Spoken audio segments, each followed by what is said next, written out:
program itu bukan asal rame gitu, tapi memang betul-betul dapat poinnya gitu loh. Maksudnya kayak apa sih yang dibutuhkan gitu. Sebenarnya permasalahan terbesar dari teman-teman pelaku ekonomi kreatif atau UMKM itu perihal SDM. Yang ternyata di dalam lapas sendiri itu banyak sekali SDM dan mereka mumpuni sebenarnya. Nah, cuma yang jadi permasalahannya siapa yang membina mereka, arahnya kemana gitu.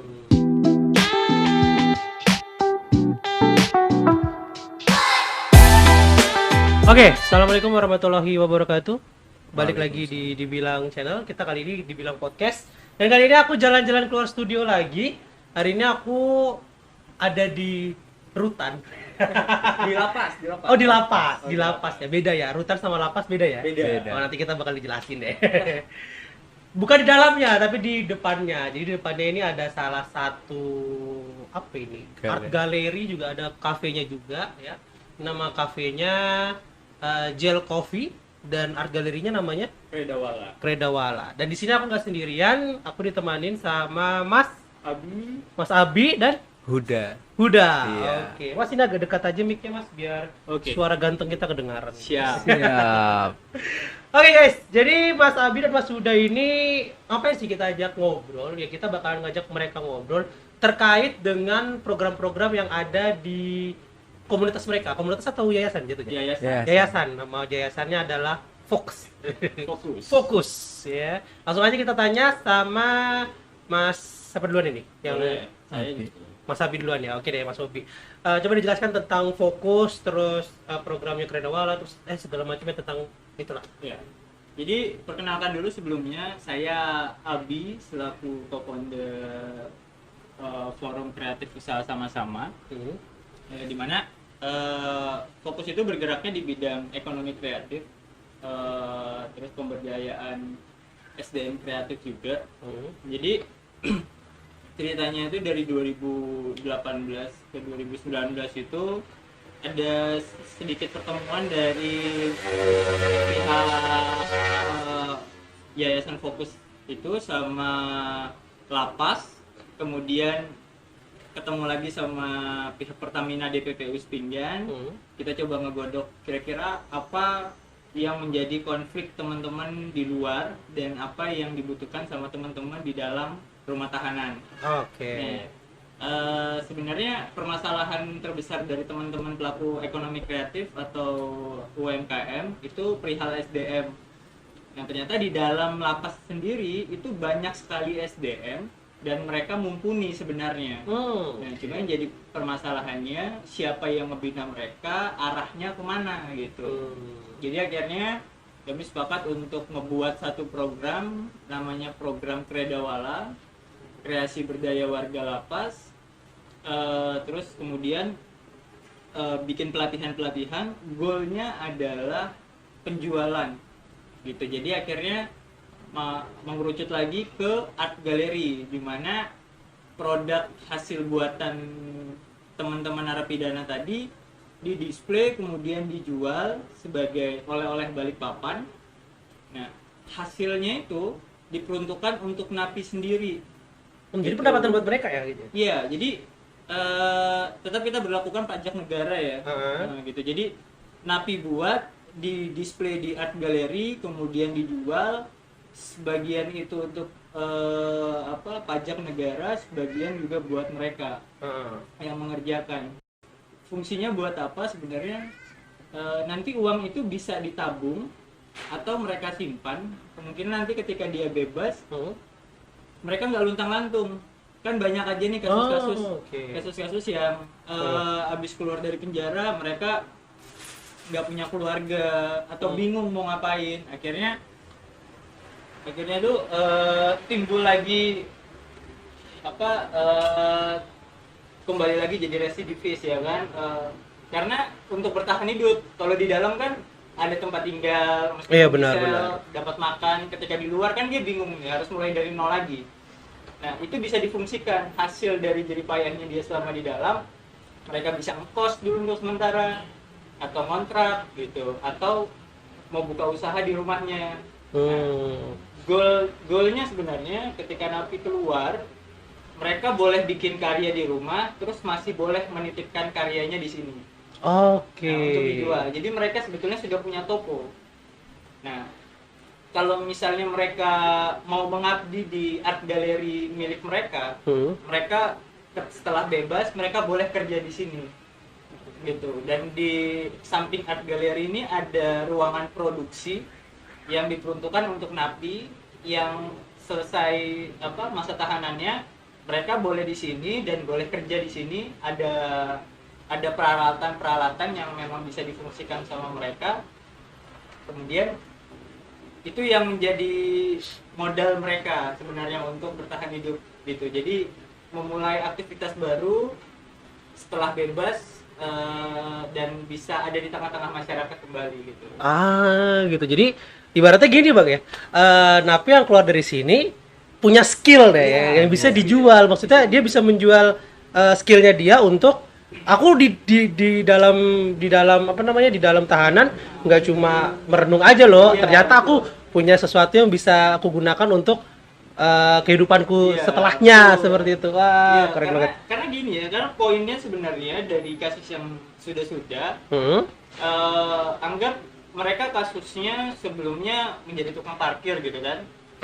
Nah, ada kasus yang menyebabkan dia masuk, kemudian mereka ngerasa bersalah dan akhirnya sudah menebus semua kesalahannya dengan dipenjara. Nah, tapi kalau misalnya mereka nggak ada skill terus keluar, mereka kan pasti bingung nih nyari kerjaan apa nih, sedangkan aku nggak punya skill. Tapi kalau misalnya di dalam itu mereka dikasih skill, kemudian mereka ngerasain efek dari skillnya tadi, terus itu dikasih fasilitas, mungkin mereka berpikir gitu kayak kalau misalnya aku di luar terus aku sudah punya wadah, ngapain lagi aku kembali ke tukang parkir? Ada yang lebih naik lagi nih gitu, aku bikin produk yang bisa aku jual. Nah, ini jadi celah untuk mereka kembali ke masyarakat.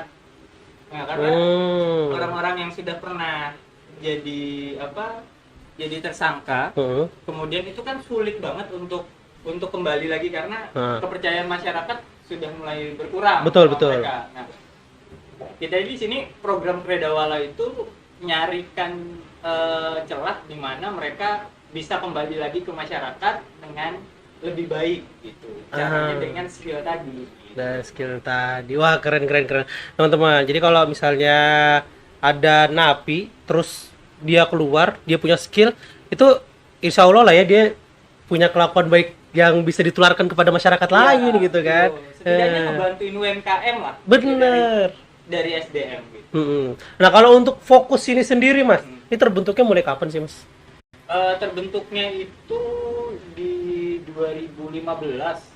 Itu observasinya di Bandung sebenarnya.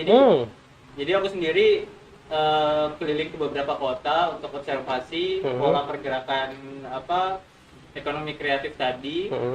Kemudian dari beberapa kota itu coba aku terapkan di Bandung, ternyata jalan gitu, dan akhirnya ngebuat fokus itu sebetulnya kalau misalnya di Bandung sana aku buatnya namanya Forum Kreatif Usaha Sararea. Sararea itu sama-sama gitu. Jadi Sararea berarti itu bahasa sana ya? Iya, bahasa Bandung. Nah, kemudian coba aku buat lagi di Balikpapan, tapi lebih ngikutin pola di Balikpapan sendiri. Nah, ternyata konflik terbesar itu memang SDM. Ya sederhananya kayak aku pengrajin batik gitu, yang masih rumahan, ternyata orderan banyak. Aku nggak bisa cover semuanya. Nah, mau bayar karyawan atau nyari tenaga skill susah. Kalau misalnya ada sekalipun mahal. Untuk UMKM sekecil aku mungkin agak sedikit berat bayar SDM itu. Benar. Nah, tapi ini jadi solusi ketika di dalam lapas ada narapidana yang bisa ngebatik. Nah, dia cuma dibayar per project kan. Ketika nggak ada kerjaan, UMKM nggak usah mikirin masalah gaji. Solusi kan? Iya. Nah, itu jadi makanya fokus sendiri selama observasi itu coba ngelihat celah di mana program itu bukan asal rame gitu, tapi memang betul-betul dapat poinnya gitu loh. Maksudnya kayak apa sih yang dibutuhkan gitu. Nah, cuma untuk sekarang memang lagi proses pembenahan, kemungkinan lepas bulan Juni itu baru bisa maksimal untuk program-program UMKM. Oke. Gitu. Kalau untuk penerimaan dari teman-teman yang di dalam sendiri gimana tentang adanya kegiatan seperti ini, Mas? Ya cukup antusias sih sebenarnya. Cuma memang kendala kita itu sebenarnya teman-teman di dalam lapas sendiri sama kayak kita gitu, yang kayak apa, ada yang nyaman nganggur gitu, ayo kerja yuk, ntar aja lah gitu, aku masih ini gitu. Nah, tapi punya kebutuhan. Nah, sama teman-teman di dalam itu nggak semuanya yang bisa diajak untuk ikut pelatihan. Karena ada yang enggak, malas aku yang repot-repot kayak gitu, di kamar aja kayak gitu. Sama sebenarnya teman-teman di dalam sama seperti teman-teman di luar. Terus sulitnya itu karena di dalam itu contoh nih banyak kasus narkoba gitu kan. Teman-teman kasus narkoba itu kan memang daya tangkapnya, daya serapnya itu memang agak sedikit lambat. Nah, jadi teman-teman di forum sendiri ketika mau bikin latihan itu harus lebih ekstra bersabar. Ya karena yang dihadapin ini bukan anak muda yang betul-betul fresh gitu, tapi kebanyakan orang tua yang memang kasusnya yang cukup lumayan gitu, jadi agak sedikit susah untuk masuk ke dalam pikirannya. Gitu. Wah, keren. Tapi ada nggak sih sudah yang mantan sini terus sudah dibekali dengan skill ini tetap dilanjutkan untuk kegiatan apa namanya usahanya? Ada. Jadi di dalam itu pelatihan yang dibuat sama Pertamina DPPU Pinggan sama Lapas.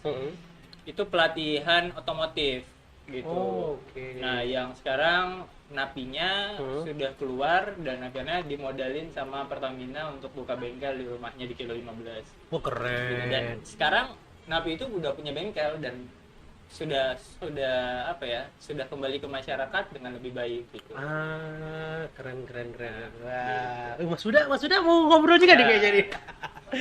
Kita tanya nih, kreasi apa aja sih Mas yang sudah dibuat teman-teman lapas yang dipajang di sini nih, apa aja gitu jenisnya? Kalau kita lihat kan di sini cuma kerajinan kayak ukiran-ukiran sama sablonan. Selain itu ada nggak sih? Selain itu ada kita kertas daur ulang. Kertas daur ulang? Iya. Lihat itu. Ini boleh diambil nggak? Boleh. Oke.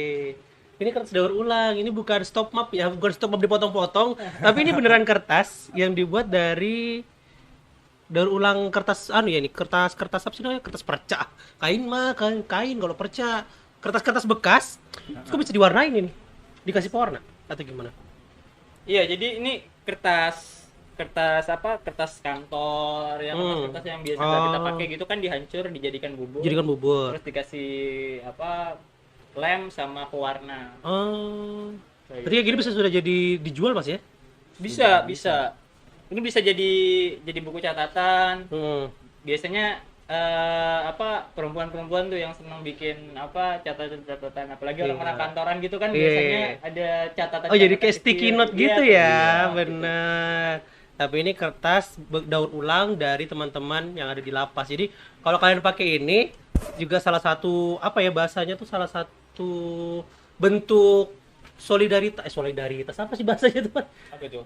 Apresiasi kepada teman-teman yang sudah berusaha untuk hidup lebih baik lagi gitu ya setelah keluar dari lapas. Dan ini keren juga ada kotak tisu. Kotak tisu juga.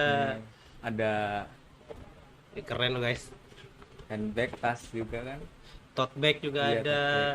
Jadi warga-warga lapas ini di Balikpapan khususnya ya, ternyata ini ya bisa jadi pengusaha keluar dari lapas. Bisa.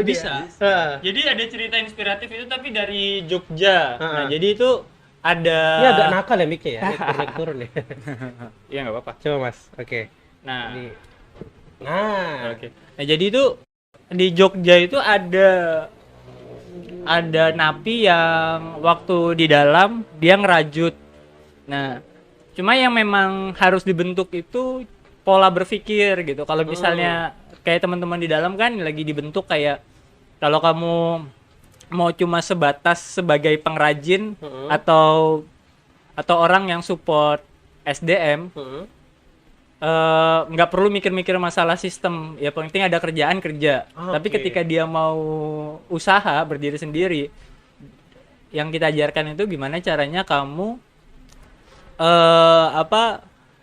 bikin banyak produk dengan sedikit tenaga. Setidaknya kayak contohnya memaksimalkan napi-napi yang ada di dalam. Temen keluar nih, misalnya ada yang keluar, mereka mau buka usaha.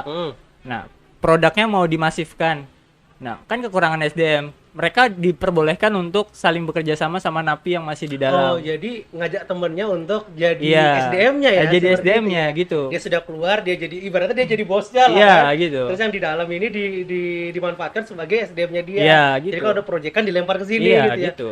Wah, jadi membentuk mental usahawan juga dong ini harusnya. Iya, dan itu harus banyak peran dari banyak pihak sebenarnya. Iya, Nggak benar, cuma kita benar, aja.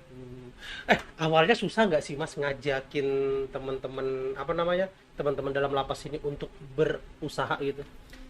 Kan pasti ada penolakan dong. Pasti, Iya pasti. kan? Pasti ada penolakan. Pasti. Nah, itu gimana caranya ngerayu mereka gitu? Jadi untungnya dari pihak lapas sendiri cukup peduli dengan teman-teman narapidana. Kemudian yang paling diselesaikan itu kan masalah birokrasi ya, karena kembali lagi ini punya negara, terus itu ada area yang memang betul-betul harus dijaga gitu. Jadi kayak kita selesaikan dulu birokrasinya. Yang penting satu visi dulu dari pihak lapas oke, dari pihak luar yang ngebantuin oke. Jadi kayak koordinasi di dalam itu lebih ke pihak lapas. Jadi misalnya ada pelatihan bikin packaging, siapa nih yang minat gitu. Oh, ditawarkan dulu ya. Siapa yang minat gitu. Di dalam juga sebenarnya yang dikejar itu bukan jumlah dari napinya sendiri yang ikut pelatihan, tapi sedikit tapi memang serius itu lebih baik daripada banyak tapi nggak semuanya serius. Gitu. Nah, kalau untuk anggotanya sendiri yang sudah tergabung di forum ini berapa orang? Lumayan sih banyak, cuma memang selama pandemi ini aku memang nggak ada bikin aktivitas karena konsen untuk naikkan forum ke yayasan gitu. Nah, jadi ini yayasan mandiri yang berusaha untuk kembali aktif, tapi lebih spesifik lah untuk program-programnya. Jadi kemungkinan lepas bulan Juni itu baru ada pendaftaran ulang untuk keanggotaan yayasan. Oh, tuh buat teman-teman jadi yang pengen daftar di Fokus ya itu berarti ya. Pengen daftar di Fokus, yang pengen berbagi inspirasi kepada teman-teman yang ada di dalam lapas, tuh selepas bulan Juni ada rekrutmen lagi. Tapi lebih konsennya ke pelaku kreatif, mereka punya karya, mereka punya produk, dan konsisten gitu. Oh gitu, itu syarat utamanya ya? Iya, syarat utamanya. Dan tidak menggunakan narkoba. Tidak melanggar hukum. Benar. Oke, kalau kita ngobrolin, itu tadi tentang Kredawalanya. Nah, sekarang kita ngobrolin tentang Gel Coffee-nya nih. Ya, oke. Ini Mas Huda yang ngobrol nih. Sebentar ada pesawat lewat guys. Biasanya kita tinggal di Balikpapan, apalagi daerah Sepinggan ke belakang ini ya. Kalau nggak ada pesawat. Oke, ini tentang Gel Coffee nih Mas Huda. Kenapa kasih nama Gel Coffee? Apakah karena di depan lapas dikasih nama seperti itu? Ya karena memang konsepnya kan dari penjara juga. Oh, konsep dari penjara juga? Iya. Nah, terus? Ya awalnya sih coba-coba. Gimana Mas? gimana ya? Mas Huda ini kayaknya malu-malu guys. Iya, dia masih malu-malu. Jadi memang Gel Coffee itu kita berembuk kemarin gitu. Terus apa ya namanya? Jadi kayak kemarin sempat namanya jadi Lapas Kopi. Terus kayaknya karena tugasnya Mas Huda sendiri ngaktifkan si kopi tadi, terus itu menjadi pintu masuk biar orang-orang nggak begitu takut sama lapas. Nah, gitu. Jadi kan kalau misalnya kayak ke lapas, padahal di samping lapas, meskipun areanya area tanahnya lapas ya, tapi kayak di lapas gitu. Yakin di lapas ada kedai kopi. Nah, gitu. Jangan kan kedai kopi, Torani aja ada loh. Ini loh, ini tempatnya ini di seberangnya Torani Pas loh ya. Jadi kalau misalnya kalian dari Torani terus pengen ngopi, langsung nih ke apa namanya Gel Coffee gitu kan. Woi. Mulai kapan ini Mas terbentuknya Gel Coffee ini Mas? Kita mulai Januari akhir. Januari akhir, berarti baru-baru aja ya. Iya, cuma soft openingnya tanggal 31 Maret kemarin. So, openingnya tanggal 31 Maret. Iya. Weh, keren. Kalau untuk Gel Coffee sendiri punya berapa varian menu sih, Mas? Kita ada 9 ke 12. Wih, banyak ya. Iya. Berarti Dari dari kopi kopi, maupun non kopi juga. Iya. Kalau makanannya ada enggak? Makanan sih belum ada. Makanan belum OTW, ada. masih OTW. Cuma segera kita akan Iya. keluarkan. Dan itu kita usahakan untuk makanan tadi itu dari hasil produknya warga lapas. Ah. Jadi di dalam itu ada pabrik roti. Oh iya? Iya. Ada Pak. Ada pabrik roti, ada peternakan, ada perkebunan. Serius? Iya, serius. Di dalam itu? Iya. Oh. Jadi nggak cuma kerajinan sebenarnya. Banyak sektor yang di dalam itu. Pengolahan limbah gitu. Nah, nanti kedepannya kemungkinan yang roti itu sudah disuplai kemana-mana gitu, dan nanti kemungkinan bakal dikolaborasikan di sini. Jadi ngopinya di Gel Coffee, cemilannya itu roti-rotian yang dibuat sama narapidana tadi. Wah, keren. Wah, ini mungkin kita kedepannya dibilang podcast bisa masuk ke dalam juga ini ya. Bisa, nanti kita usahakan lah ya, Iya, biar iya. kita bisa bikin program langsung ketemu napinya. Iya, kita bakalan Selama itu ngobrol. tidak berbenturan sama aturan yang di dalam. Ah. Kita coba bikin program untuk menginspirasi masyarakat Iya, lah ya. benar. Karena kan tujuan kita bentuk podcast ini kan Iya. memberikan informasi dan Informasi, inspirasi betul. kepada teman-teman agar hidup lebih baik ini Iya. ya. Sama nih kayak slogannya nih, pengen lebih baik gitu kan. Jadi memang setiap orang itu pasti memiliki kesalahan ya. Mustahil lah seorang itu sempurna gitu kan ya. Pasti punya kesalahan dan pasti ingin berbuat lebih baik lagi. Nah, Betul, itu. salah satunya teman-teman yang di Fokus ini menginspirasi teman-teman yang ada di dalam lapas itu untuk hidup lebih baik lagi nih ketika keluar dari lapas. Apa yang bisa mereka kerjakan gitu kan. Dibekalilah dengan keahlian-keahlian yang ada di sini seperti kreativitas, kemudian produksi makanan, produksi apa lagi tadi?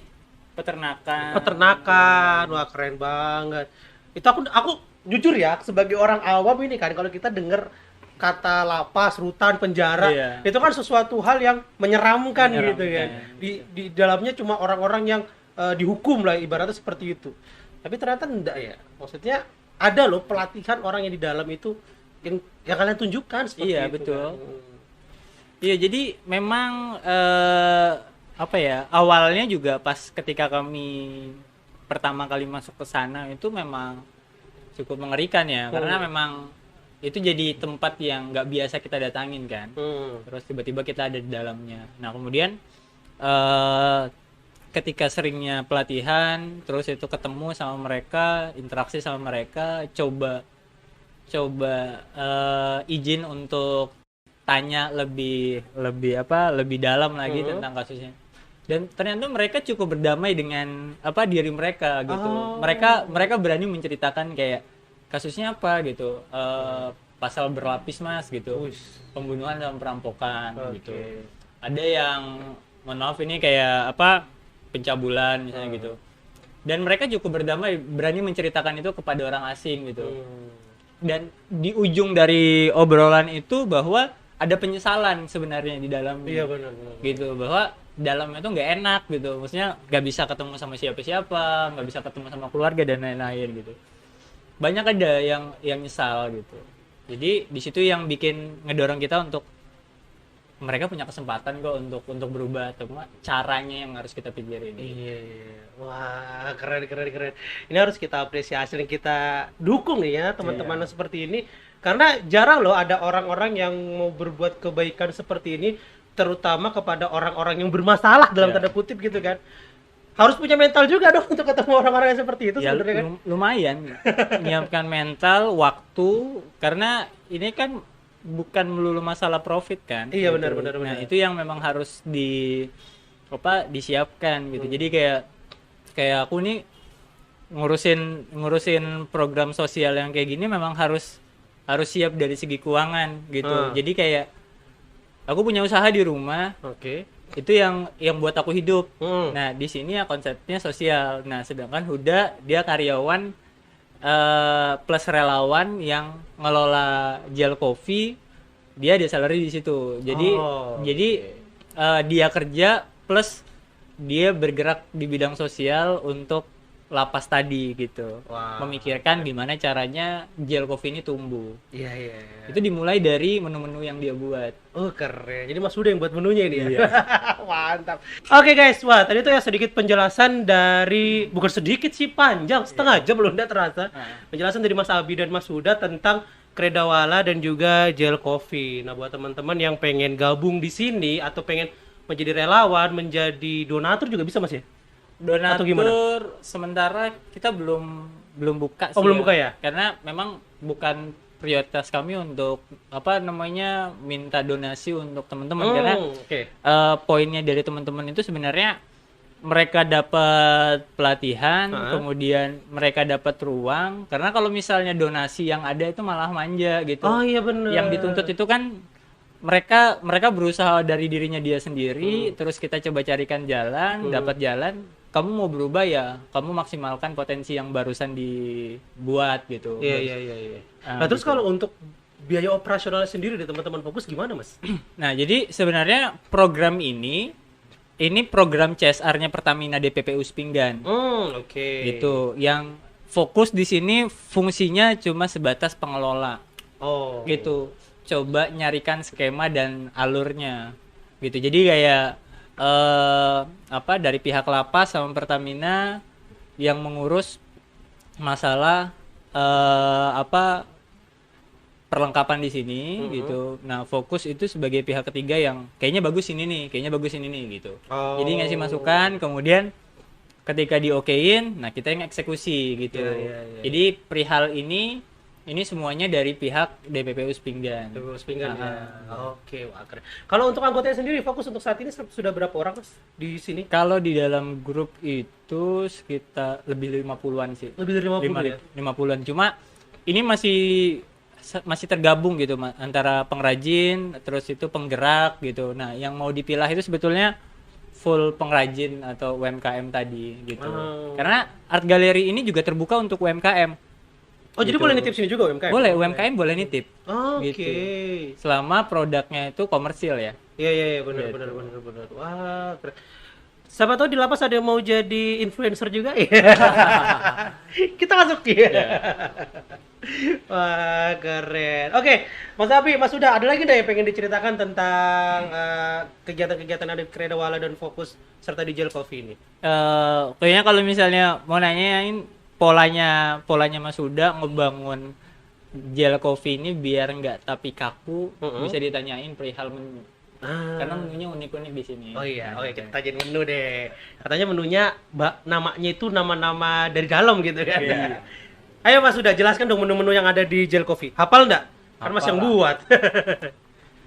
Dari kopi kita ada tersangka kopi.